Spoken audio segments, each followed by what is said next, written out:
नमस्कार साथियों, स्वागत है आप सभी का आपके अपने YouTube चैनल AK एकेडमी में। दोस्तों, आज की क्लास में हम लोग इंडियन कॉन्स्टिट्यूशन यानी भारतीय संविधान के कुछ क्वेश्चंस देखेंगे जो कि आपके एग्जाम में इंपॉर्टेंट बन सकते हैं। तो चलिए स्टार्ट करते हैं। पहला क्वेश्चन। तो क्लास स्टार्ट करने से पहले आप लोग वीडियो को जितना ज्यादा से ज्यादा लाइक करिए, शेयर करिए और चैनल को सब्सक्राइब भी कर लीजिए। तो चलिए स्टार्ट करते हैं। आज का पहला क्वेश्चन क्या है? भारत के संविधान भाग 2 में, पहला क्वेश्चन है, एक मिनट रुकिएगा। हाँ, भारत के संविधान भाग 2 में नागरिकता का उल्लेख है। किसका उल्लेख है? नागरिकता का उल्लेख है। दोस्तों, यहां पे लगभग 60 क्वेश्चन के करीब करीब वन लाइनर फॉर्म में हैं सभी क्वेश्चन, ठीक है? तो आप लोग ध्यान से पढ़िएगा और इनके नोट्स भी बनाते चलिएगा। तो पहला क्वेश्चन क्या है? भारत के संविधान भाग 2 में किसका उल्लेख है? तो आप लोग बताएंगे नागरिकता का उल्लेख है। चलिए दूसरा क्वेश्चन देखते हैं। भाग 1 में संघ और उसके राज्य, भाग 1 में संघ और उसके राज्य का उल्लेख है ना? सभी क्वेश्चन बहुत ही इंपॉर्टेंट हैं, तो इनको बहुत ही ध्यान से अच्छे से पढ़िएगा। यानी दूसरा क्वेश्चन है, भाग 1 में संघ और उसके राज्य क्षेत्र का उल्लेख है। तीसरा देखते हैं, भारतीय संविधान का रक्षक किसको माना गया है? तो किसको? सर्वोच्च न्यायालय को माना गया है। भारतीय संविधान का रक्षक सर्वोच्च न्यायालय को माना गया है। चलिए स्टार्ट करते हैं। अगला, उपराष्ट्रपति राज्यसभा का पदेन सभापति होता है। यानी उपराष्ट्रपति राज्यसभा का सभापति होता है। ये बहुत ही इंपॉर्टेंट क्वेश्चन है, ये अधिकतर एग्जाम में इसको देखा जाता है। आगे बढ़ेंगे। आगे है हमारा मूल कर्तव्यों की संख्या। अगर पूछा जाए कितनी होती है तो आप बताएंगे 11। मूल कर्तव्यों की संख्या कितनी होती है? 11 होती है। आगे बढ़ेंगे। डॉक्टर स्वर्ण सिंह समिति के द्वारा 42वें संविधान संशोधन के द्वारा मूल कर्तव्य संविधान में जोड़ा गया। यानी डॉक्टर स्वर्ण सिंह समिति के द्वारा 42वें संशोधन जो हुआ था उसमें किसको जोड़ा गया? मूल कर्तव्य को संविधान में जोड़ा गया। ये याद रखिएगा। आगे बढ़ते हैं। मूल कर्तव्य को अनुच्छेद 51A यानी 51A में जोड़ा गया है। मूल कर्तव्य को अनुच्छेद 51A में जोड़ा गया है। आगे बढ़ेंगे। राष्ट्रपति अपना त्याग पत्र किसको देता है? उपराष्ट्रपति को देता है। राष्ट्रपति अपना त्याग पत्र किसको देगा? तो उपराष्ट्रपति को देगा। अगर पूछ दिया जाए कि उपराष्ट्रपति अपना त्याग पत्र किसे देगा, तो ये किसको देगा? ये राष्ट्रपति को देगा। यानी राष्ट्रपति देगा उपराष्ट्रपति को और उपराष्ट्रपति राष्ट्रपति को अपना त्याग पत्र देता है। आगे बढ़ेंगे। राष्ट्रपति को सर्वोच्च न्यायालय के द्वारा शपथ दिलाई जाती है। किसके द्वारा शपथ दिलाई जाती है? तो सर्वोच्च न्यायालय के द्वारा दिलाई जाती है ना? सर्वोच्च न्यायालय के द्वारा शपथ दिलाई जाती है। किसको? तो राष्ट्रपति को। दोस्तों, अगर वीडियो क्लियर आपको न दिख रहा हो तो वीडियो की आप लोग क्वालिटी को बढ़ा लीजिए, तो इससे आपको वीडियो क्लियर दिखाई पड़ेगा। आगे बढ़ेंगे। 10वीं अनुसूची, कौन सी अनुसूची? 10वीं अनुसूची किस संविधान संशोधन के द्वारा जोड़ी गई? 10वीं अनुसूची किस संविधान संशोधन के द्वारा जोड़ी गई? तो ये 52 नंबर का जो संविधान है, 52 नंबर का संविधान के द्वारा जोड़ी गई। और कब जोड़ी गई? तो 1985 में, 1985 में 10वीं अनुसूची जोड़ी गई। किस संविधान में? तो 52। आगे बढ़ेंगे। भारतीय संविधान में अनुसूचियों की संख्या कितनी है? बहुत ही क्वेश्चन इंपॉर्टेंट है ये अधिकतर एग्जाम में पूछा जाता है। भारतीय संविधान में अनुसूचियों की सूची 12 है। याद रखिएगा कितनी? 12। आगे बढ़ेंगे। किस अनुसूची में पंचायत राज व्यवस्थाओं, किस अनुसूची में पंचायत राज व्यवस्थाओं का वर्णन किया गया है? तो कौन सी अनुसूची में? तो 11वीं अनुसूची में, यानी 11 शेड्यूल में जो आपका जोड़ा गया है। किसको जोड़ा गया? पंचायती राज व्यवस्थाओं को जोड़ा गया है। कौन सी अनुसूची? 11वीं अनुसूची। आगे बढ़ेंगे। भारत की 22 भाषाओं भारत की जो कितनी भाषाएं हैं, 22 भाषाओं का उल्लेख किस अनुसूची में मिलता है? तो किस में मिलता है? तो 8वीं अनुसूची में मिलता है। 22 भाषाओं का उल्लेख किस में मिलता है? तो 8वीं अनुसूची मिलता है। आगे बढ़ेंगे। 92 यानी 92 संविधान संशोधन द्वारा कौन कौन सी भाषाएं जोड़ी गई हैं? तो कौन कौन सी भाषाएं जोड़ी गई हैं? तो बोडो, डोगरी, मैथिली, संथाली। कौन कौन सी? बोडो, डोगरी, मैथिली, संथाली। इनको याद करने की ट्रिक क्या है? BDMS याद रखिएगा। क्या? BDMS। आगे बढ़ेंगे। केंद्र तथा राज्य के बीच शक्तियों का बंटवारा किस अनुसूची के अंतर्गत आता है? तो किस अनुसूची के अंतर्गत आता है? तो 7वीं अनुसूची यानी 7th शेड्यूल। आगे बढ़ेंगे। अवशिष्ट शक्तियों को केंद्र को सौंपने का लक्षण लिया गया है। तो किससे लिया गया है? तो कनाडा के संविधान से लिया गया है। कनाडा के संविधान से। आगे बढ़ेंगे। 7वीं अनुसूची 7th शेड्यूल में किस प्रकार की अनुसूचियों का वर्णन है? तो कौन सी अनुसूचियों का वर्णन है? तो संघ सूची, राज्य सूची और समवर्ती सूची का वर्णन है। आगे बढ़ेंगे। किस अधिनियम द्वारा भारत का गवर्नर जनरल पद सृजित किया गया? किस अधिनियम द्वारा भारत का गवर्नर जनरल पद सृजित किया गया? तो 1833 1833 का चार्टर एक्ट, इसके द्वारा भारत का गवर्नर जनरल पद सृजित किया गया। आगे बढ़ेंगे। किस अनुसूची में अनुसूचित क्षेत्रों और अनुसूचित जनजाति के बारे में वर्णन किया गया है? तो कौन सी अनुसूची में? तो 5वीं अनुसूची में यानी 5th शेड्यूल में किसका किसका वर्णन किया गया है? तो अनुसूचित क्षेत्रों का वर्णन किया गया है और अनुसूचित जनजाति के लोगों का वर्णन किया गया है। आगे बढ़ेंगे। भारत के प्रथम वायसराय कौन थे? तो लॉर्ड कैनिन। Lord canine. आगे बढ़ेंगे। दल बदल विधेयक, दल बदल विधेयक से संबंधित प्रावधानों का उल्लेख किस अनुसूची के अंतर्गत आता है? तो किस अनुसूची के अंतर्गत आता है? 10वीं अनुसूची। 10वीं अनुसूची के अंतर्गत किसका उल्लेख आता है? तो दल बदल विधेयक। आगे बढ़ेंगे। 14 वर्ष से कम आयु के बच्चे, कितने?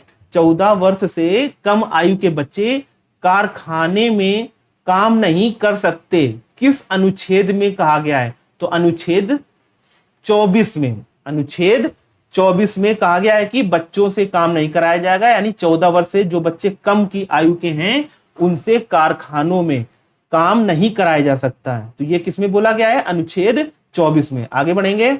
वायसराय का पद, वायसराय का पद कब सृजित किया गया था? तो कब सृजित किया गया था? तो 1858 यानी 1858 का भारत शासन अधिनियम। आगे बढ़ेंगे। इंपॉर्टेंट क्वेश्चन है। हम भारत के लोग डैश डैश डैश जैसी शब्दावली का उल्लेख संविधान में कहां किया गया है? तो कहां किया गया है? तो ये प्रस्तावना में किया गया है। संविधान की प्रस्तावना में किया गया है इस शब्द का उल्लेख। और शब्द क्या है? हम भारत के लोग। यहां से स्टार्टिंग है। आगे बढ़ेंगे। न्यायिक समीक्षा की अवधारणा कहां से ली गई है? तो अमेरिका से ली गई है। न्यायिक समीक्षा की अवधारणा अमेरिका से ली गई है। आगे बढ़ेंगे। बंगाल के गवर्नर कौन थे? तो वॉरेन हेस्टिंग्स। Warren Hastings. ये आपका क्वेश्चन हर एग्जाम में लगभग पूछा जाता है। और लास्ट जो हमारा पेट का एग्जाम हुआ है, अभी पेट का एग्जाम हुआ था, उसमें ये क्वेश्चन सुबह शिफ्ट में यानी मॉर्निंग शिफ्ट में ये क्वेश्चन आया था कि बंगाल के पहले गवर्नर कौन थे? तो वॉरेन हेस्टिंग्स। आगे बढ़ेंगे। आगे बढ़ते हैं। राष्ट्रपति किस अनुच्छेद के द्वारा दोनों सदनों की बैठक बुलाता है? राष्ट्रपति किस अनुच्छेद के द्वारा दोनों सदनों की बैठक बुलाता है? तो अनुच्छेद 108 यानी 108। आर्टिकल कौन सा है? 108। दोस्तों आप लोग देख रहे होंगे कि हर एक क्वेश्चन अपने आप में बहुत ही इंपॉर्टेंट है, आपको पढ़ने से ही लग रहा होगा, तो इनको आप लोग अच्छे से पढ़िएगा। चलिए स्टार्ट करते हैं आगे। सर्वोच्च न्यायालय के प्रथम मुख्य न्यायाधीश कौन थे? तो हीरालाल जी कानिया, हीरालाल जी कानिया ये सर्वोच्च न्यायालय के प्रथम मुख्य न्यायाधीश थे। आगे बढ़ेंगे। भारतीय संविधान का सबसे बड़ा स्रोत क्या है? क्या स्रोत है? तो 1935 का भारत शासन अधिनियम, 1935 का भारत शासन अधिनियम। आगे बढ़ेंगे। पंचायती राज संस्थाओं को संवैधानिक मान्यता हेतु किस समिति ने सिफारिश की थी? तो किसने की थी? तो लक्ष्मी मल्ल सिंधवी, लक्ष्मी मल्ल सिंधवी। आगे बढ़ेंगे। 1935 के अधिनियम को दास्ता का आज्ञा पत्र कहा, किसने कहा? 1935 के अधिनियम को दास्ता का आज्ञा पत्र किसने कहा? तो पंडित जवाहरलाल नेहरू ने कहा। आगे बढ़ेंगे। संविधान सभा के संवैधानिक सलाहकार कौन थे? तो sir B N Rao, sir B N Rao. याद रखिएगा, संविधान सभा के संवैधानिक सलाहकार कौन थे? Sir B N Rao. आगे बढ़ेंगे। विधि दिवस, विधि मतलब लॉ है ना, लॉ यानी विधि दिवस कब मनाया जाता है? तो 26 नवंबर को मनाया जाता है। यह आपका हर एक एग्जाम में पूछा जा सकता है। आगे बढ़ेंगे। मंत्रिमंडल शब्द का उल्लेख किस अनुच्छेद में है? मंत्रिमंडल का शब्द जो है ये उल्लेख किस अनुच्छेद में है? तो अनुच्छेद 352, अनुच्छेद 352 यानी आर्टिकल 352। आगे बढ़ेंगे। प्रथम बार राष्ट्रीय ध्वज कब फहराया गया? तो याद रखिएगा डेट कब? 26 जनवरी 1930 को। आगे बढ़ेंगे। शिक्षण संस्थानों में धार्मिक शिक्षा का प्रतिबंध किस अनुच्छेद के तहत लगाया गया? तो किस अनुच्छेद के तहत? तो अनुच्छेद 28 यानी आर्टिकल 28। आगे बढ़ेंगे। कांग्रेस के किस अधिवेशन में पूर्ण स्वराज की घोषणा हुई? तो लाहौर 1929 यानी लाहौर के जो अधिवेशन था 1929 में, इसमें कांग्रेस के अधिवेशन में पूर्ण स्वराज की घोषणा हुई थी। आगे बढ़ेंगे। मतदाता की आयु 21 वर्ष से घटाकर 18 वर्ष किस संविधान संशोधन द्वारा की गई? तो किस संविधान संशोधन द्वारा? तो 61 संविधान संशोधन के द्वारा। यानी क्या कर दिया गया कि मतदान जो करेगा वो पहले क्या करता था कि 21 वर्ष की जिसकी आयु होती थी वही मतदान कर सकता था, यानी अपना वोट कर सकता था। लेकिन अब ये क्या कर दिया गया? 18 वर्ष की आयु कर दी गई। और किस संविधान संशोधन के द्वारा? तो संविधान 21 यानी 61 संविधान संशोधन के द्वारा। और कब कर दिया गया? तो 1989 में, 1989 में। आगे बढ़ेंगे। डॉक्टर भीमराव अंबेडकर किस प्रदेश से संविधान सभा के सदस्य थे? डॉक्टर भीमराव अंबेडकर किस प्रदेश से संविधान सभा के सदस्य थे? तो मुंबई से। आगे बढ़ेंगे। राष्ट्रीय ध्वज की डिजाइन किसने तैयार की थी? मोस्ट इंपॉर्टेंट क्वेश्चन है। राष्ट्रीय ध्वज की डिजाइन किसने तैयार की थी? तो पिंगली वैंकैया ने। आगे बढ़ेंगे। आधुनिक भारत का मनु किसे कहा जाता है?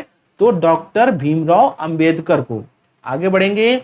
दोनों सदनों की संयुक्त बैठक को बुला सकता है, दोनों सदनों की संयुक्त बैठक को बुला सकता है। तो कौन बुला सकता है? राष्ट्रपति बुला सकता है। आगे बढ़ेंगे। भारत में प्रथम आम चुनाव कब हुआ? जो भारत में चुनाव हुए पहले वो कब हुए? तो 1951 से 1952 के बीच। आगे बढ़ेंगे। नवी अनुसूची यानी 9th शेड्यूल किस संविधान संशोधन द्वारा जोड़ी गई? तो किस संविधान संशोधन के द्वारा जोड़ी गई? कौन सी अनुसूची? 9 नंबर की अनुसूची। प्रथम संविधान संशोधन 1951 के तहत जोड़ी गई। आगे बढ़ेंगे। संविधान संशोधन द्वारा प्रस्तावना में संशोधन किस संशोधन के द्वारा हुआ? तो 42वें संविधान संशोधन के द्वारा हुआ। आगे बढ़ेंगे। शोषण के विरुद्ध अधिकार किस अनुच्छेद के अंतर्गत आता है? तो अनुच्छेद 23-24। आगे बढ़ेंगे। मौलिक अधिकार किस देश के संविधान से लिए गए? तो अमेरिका से लिए गए। मौलिक अधिकार हमारे किस देश के संविधान से लिए गए हैं? तो अमेरिका से लिए गए। यानी हमारे देश का दोस्तों कुछ नहीं था, हम लोगों को जो भी जिस देश के संविधान से अच्छा लगा उसको लेते गए। तो अगली क्लास में जब भी हम लोग क्लास करेंगे तो उसमें हम लोग पढ़ेंगे कि कौन कौन सी चीजें किस किस देश से ली गई हैं। तो आगे की वीडियो में इसका वीडियो जरूर बना देंगे। ठीक है, आगे चलते हैं।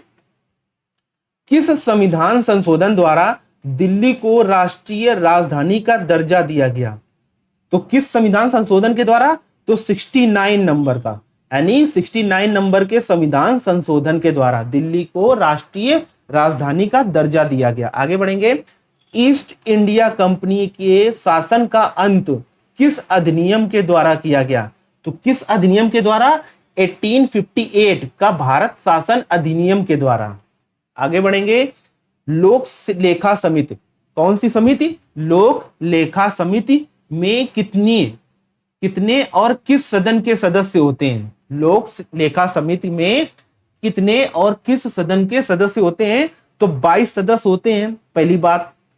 और 22 सदस्य में लोकसभा के 15 होते हैं और राज्यसभा के कितने होते हैं? 7 होते हैं, याद रखिएगा। आगे बढ़ेंगे।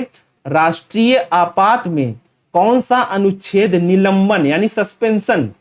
राष्ट्रीय आपात में कौन सा अनुच्छेद का सस्पेंशन हो जाता है, निलंबन हो जाता है? तो अनुच्छेद 19 का। आगे बढ़ेंगे। संसद की प्रथम बैठक कब हुई थी? तो 13 मई 1952 को, याद रखिएगा। आगे बढ़ेंगे। कौन अपने पद की शपथ नहीं लेता है? तो लोकसभा अध्यक्ष अपने पद की शपथ नहीं लेता है। आगे बढ़ेंगे। 73वें और 74वें संविधान संशोधन के समय देश के प्रधानमंत्री कौन थे? तो पीवी नरसिम्हा राव, पीवी नरसिम्हा राव। आगे बढ़ेंगे। भारत का राष्ट्रपति किस अनुच्छेद के अंतर्गत आता है? भारत का राष्ट्रपति किस अनुच्छेद के अंतर्गत आता है? तो अनुच्छेद 52 यानी आर्टिकल 52। आगे बढ़ेंगे। महाभियोग की प्रक्रिया का उल्लेख किस अनुच्छेद में है? तो आर्टिकल 61। महाभियोग की प्रक्रिया का उल्लेख अनुच्छेद 61 में। इंपॉर्टेंट क्वेश्चन है। भारत का उपराष्ट्रपति किस अनुच्छेद के अंतर्गत आता है? तो किस अनुच्छेद के अंतर्गत आता है? अनुच्छेद 63, आर्टिकल 63। आगे बढ़ेंगे।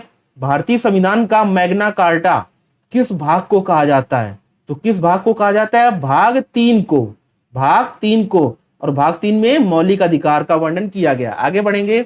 धन विधेयक को संसद के किस सदन में पेश किया जाता है? तो लोकसभा में पेश किया जाता है। आगे बढ़ेंगे।